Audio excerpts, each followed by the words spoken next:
Bismillahirrahmanirrahim. Assalamualaikum. Hi everyone. Welcome to episode 3. MashaAllah, we are already at episode 3. Thank you so much for your love, for your participation during our first episode and second episode. Alhamdulillah. But we already have a name. And I will leave it to Kak Nona to reveal what's the name for our show before we proceed with our episode 3. Kak Nona, silakan. Thank you so much, Auntie. Masya Allah. Actually, I'm very blessed because I have a lot of DMs, a lot of comments on suggestions on what we should call this show. Yeah. So I've chosen after much deliberation, We Rise and Shine. Okay. We basically is an abbreviation for women empowerment because we want to be discussing about female issues, things surrounding our daily lives, khususnya topik-topik wanita lah. Yeah. So women empowerment, and then Rise and Shine. When I saw that line, I rasa macam, wah, this felt really close to me because women need to learn how to rise, bangkit dari segala apa yang mereka lalui, rise dari segi kemahiran, dari segi ilmu, and then kemudian baru kita boleh shine, baru kita boleh shine in your own little space and spread that brightness around to people around you. And Alhamdulillah, the person who suggested Rise and Shine, she's here with us today in the audience. Hari ni kita ada audience Hari ni cantik. ada audience. Meriah rasa dia, macam semangat dia lain macam sikit hari ni. Masya Allah. So we Rise and Shine. Actually, when you shared with me the Rise and Shine, so I feel like macam, oh, it's something close to me also. It's something we hear on a daily basis, tapi sometimes kita lupa.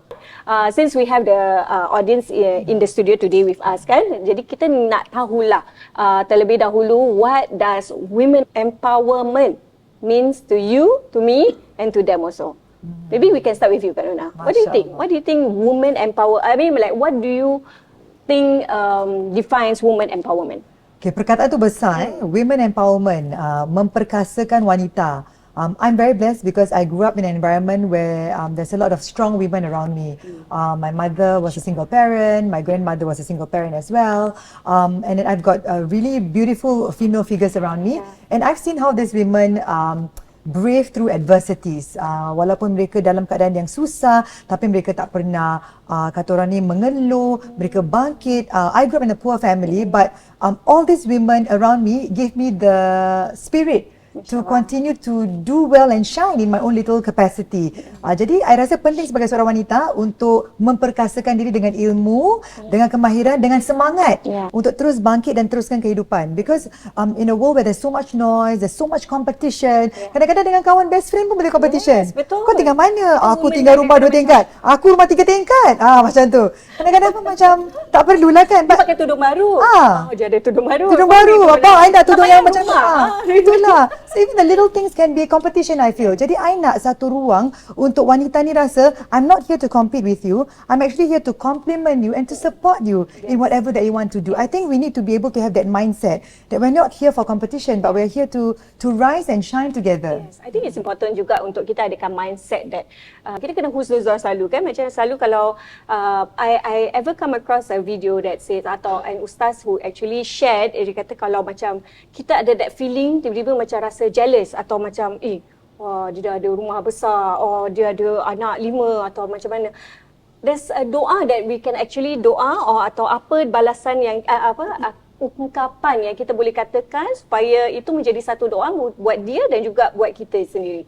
Macam kita macam bila kita tengok macam Allahumma barik is the most easiest lah also. Jadi kita wish the other person well, also for us as well. Janganlah kita tiba-tiba macam switch ourselves and say, yelah, dia boleh lah ada macam ni semua kan. Pernah tak kita ada that feeling? Kadang-kadang I think lumrah lah sebagai seorang wanita, manusia, kita jealous, kita ada feeling of tak pernah cukup, asyik nak lebih more and more, right? I don't know, right? I agree. So let's ask our audience today, what is their definition of women empowerment? Bila anda dengar perkataan memperkasakan wanita, what is it that you hope for? Yang baju merah kat depan ni lah kita tanya dulu, Masya Allah. Assalamualaikum. Macam kami Seri. For me, I think women empowerment is about, for me, being able to empower another woman. So sometimes somebody might be very successful, might be very good in certain things, but if you're not able to share and make another person as good or even better than you, then I think it's quite lacking. So women empowerment for me is to be able to empower another lady, a younger child, even an older lady to become as good as, if not even better. So and I like when you said about the doa that if you are able to make it a blessing for the other person. I think it's just how human is being wired. That kalau kita nampak dia ada lebih sikit aja pun macam turun baru pun macam Kita dah bisik kat macam dah macam bisik. So rasa. it's a good reminder actually to say, maybe from now on I'll be starting to use that phrase itself. MashaAllah, subhanallah. So it's a good reminder, and I like this platform because it allows us to delve into individual thought processes, experiences we can tap on. Maybe something that you shared, I also feel the same, but our thought process might be different. So to me, empowering is to give the same or make another woman better. I like that.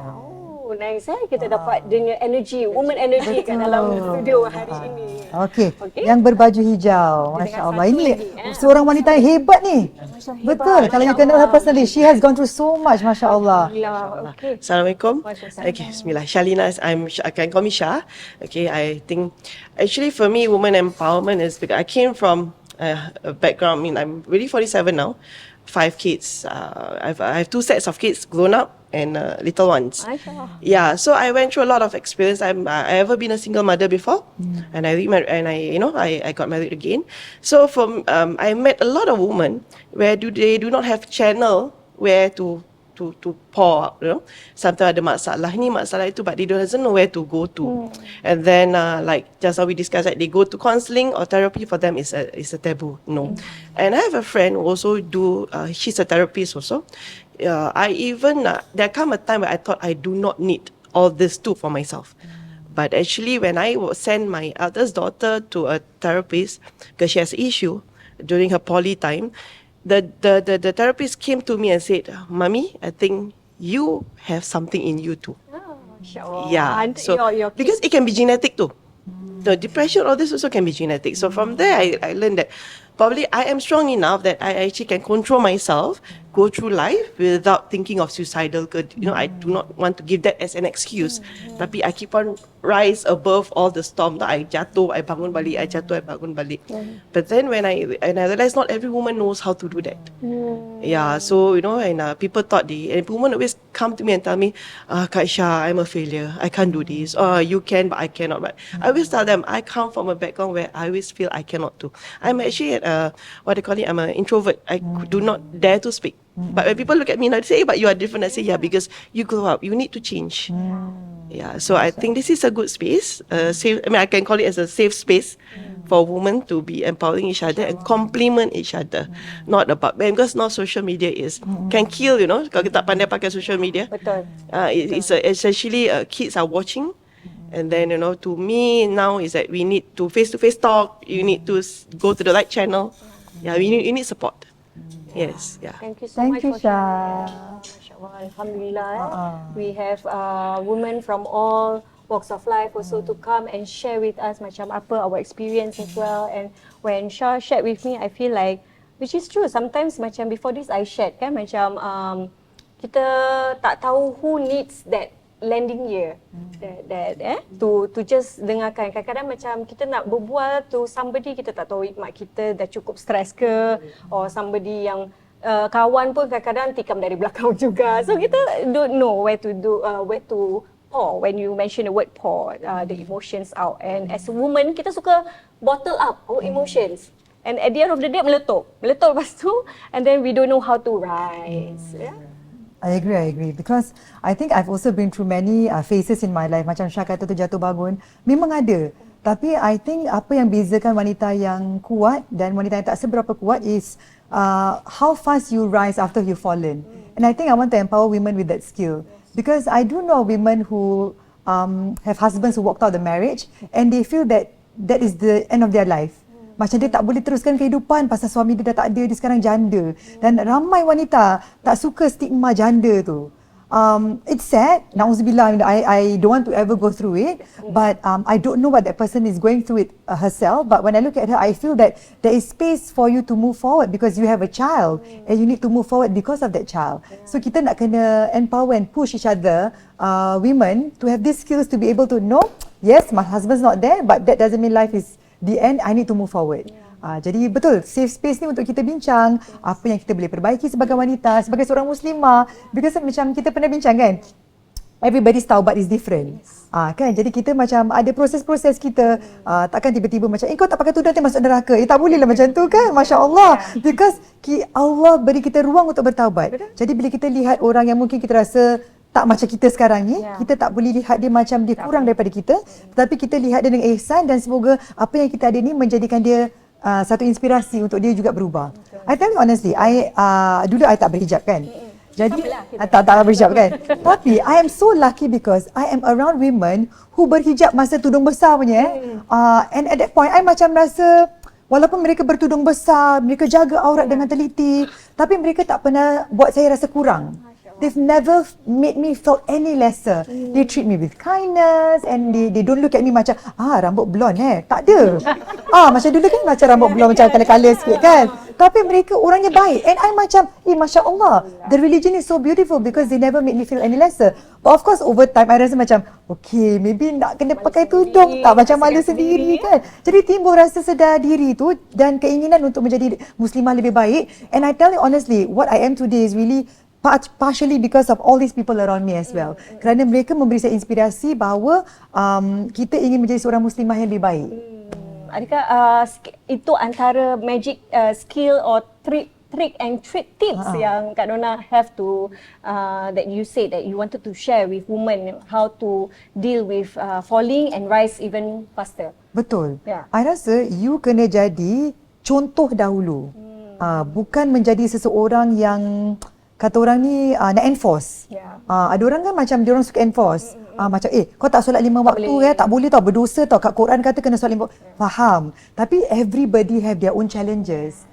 Macam susunan katanya juga penting. Cara untuk kita tegur, cara bawa. Saya dulu masih berkawan dengan suami saya belum berhijab kan. Tapi bila kita keluar tu, cara dia senang. Dia macam, awak tunggu sini, saya nak pergi solat jap. Cara dia bukan, awak tak nak solat ke dah masa waktu ni, macam tu kan. Jadi betul, Masya Allah. To me, that itself, it's a way. Because takkanlah aku nak duduk je kat situ kan, dah memang masa waktu kan. Nak tak nak masuk, ni nak ambil wuduk kat mana. And saya dulu memang jarang masuk masjid. Because I always felt that I was not good enough to enter a mosque because I was not wearing the hijab. Tapi pasal nak tak nak, keluar dengan seorang pasangan yang masuk masjid pasal dia nak solat, dia tak paksa saya solat. Dia tak cakap macam awak dah masuk waktu, jomlah kita solat. Tak ada. Dia, awak tunggu, saya pergi solat. Macam tu. Jadi of course you feel bad kan? Nak tak nak, pergi masuk je lah. So I think dalam menegur tu pun ada adabnya. Betul. Jadi kalau kita macam nak kawan kita pun ikut sama-sama pergi solat, ada caranya.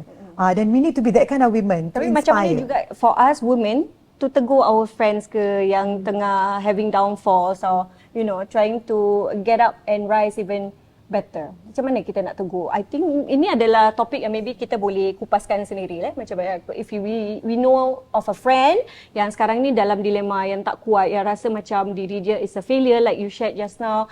How? Macam what do you do? And what shall we say to the person? Sebab rasanya kadang-kadang bila kita cakap sensitif, salah cakap. Kan? Tegur dia, lepas tu terus hilang. Ni kawan terus hilang, go MIA. And dia rasa macam alah ni macam tahu je, So how? We be there for them to support or? I think it's important for us to validate our feelings. Ni pun saya baru-baru belajar. Kerana kita ni memang ada perasaan happy. Sebab tu cerita Inside Out tu bagus. You have your joy, you have your anger, you have your frustration, you have your envy. All these feelings is a very legitimate feelings that we have. And I think it's important for us to acknowledge that feelings first. So kalau kita ada kawan yang memang tengah sedih kerana dia melalui kesusahan atau dia jatuh, kita first tak boleh, padan muka, aku dah cakap dengan kau. Janganlah macam tu, kesian orang tu. Acknowledge, okay, I understand, I empathize with you. I'm sorry you had to go through this. Maybe what is it that you want to share with me that would probably make you feel better? And I think as a friend, we should not judge. I think first we should play a role of just listening. Pasal kita bukan counselor, kita bukan macam psychologist ataupun terapis yang bertauliah. Of course, the channel is to bring them to see relevant professionals to get treatment. But I think firstly is to treat them with kindness and love. Pasal kadang-kadang diorang bukan nak solution, diorang nak orang dengar je. Setuju tak? Kalau you ada masalah, do you want your friends to give you a solution or I just want you to listen, babe, Yes, betul. I think listening here is more important than macam kita berikan sometimes apa yang kita nasihatkan to them might not work for them. Kan? Different situation have different solutions to it also.